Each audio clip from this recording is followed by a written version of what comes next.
5-acre lake, if you'll put about 15 to 18, maybe 20 of those scenarios, and those habitats cover an area about as big as a pickup truck.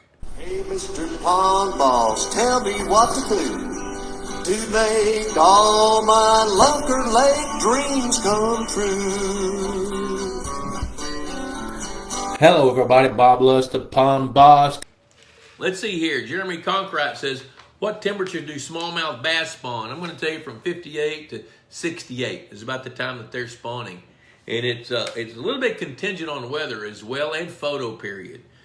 Chris Chavetta, have a new 5-acre lake which will be ready for stocking in the spring. Considering making this a smallmouth lake with red ear sunfish as a forage base. Can you make recommendations on stocking rates, types of habitats to install, etc.? You bet. That's great. Hey, Chris Dobbs and Mike Rivers, good to see you. Chris, that's a great question. I love that.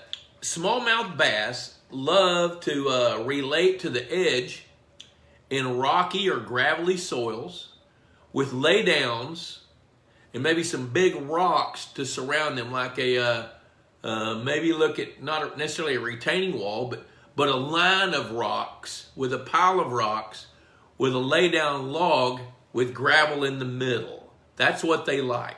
They relate much, much more to rocky habitat.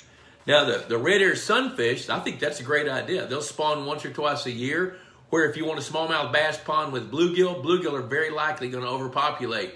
Now, Chris is at Innsbruck, which is west of St. Louis, Missouri. They've got some beautiful water over there. I've spent time with Chris over there. And the habitat I would focus on would be having some American pondweed, eelgrass, some of the ones like what Frank was talking about with the Chara. I love Chara. Chara is a great plant. It's not invasive. People just don't really like it because it looks bad. But fish love to hide in it. So you're going to need some vegetative habitat around the edges to protect the young of the year. Be sure to put fathead minnows in there too. They'll last longer in a smallmouth bass pond than they will in a largemouth bass pond. So fathead minnows, red ear, that's a great idea. Now, when you create the habitat for smallmouth, be sure to think about how you're going to fish it. So in that case, I don't think I would put on my laydowns, I wouldn't make it a tree that's got a canopy on it. I'd make it a tree with some big limbs that you can fish over and around, because those smallies, they're going to be more likely to hang around that kind of cover, especially off of points in fairly shallow water with quick access to deep water. And some of your laydowns need to be in deeper water. I would put them on slope though. Don't put any brush piles in the bottom of the lake. That's not going to be helpful.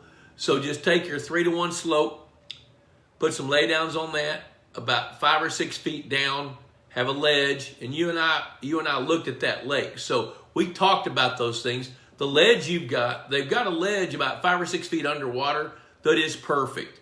I would cover that with pea gravel, add some rock to it, put some laydowns, anchor those laydowns, and then if you'll do that in a 5-acre lake, if you'll put about 15 to 18, maybe 20 of those scenarios, and those habitats cover an area about as big as a pickup truck.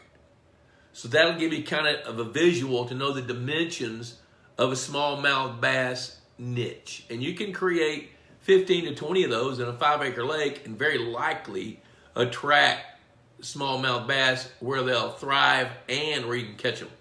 That's a good question. Pond Boss Magazine. Now, this is what fuels the economy, so I can do stuff like this. $35 a year.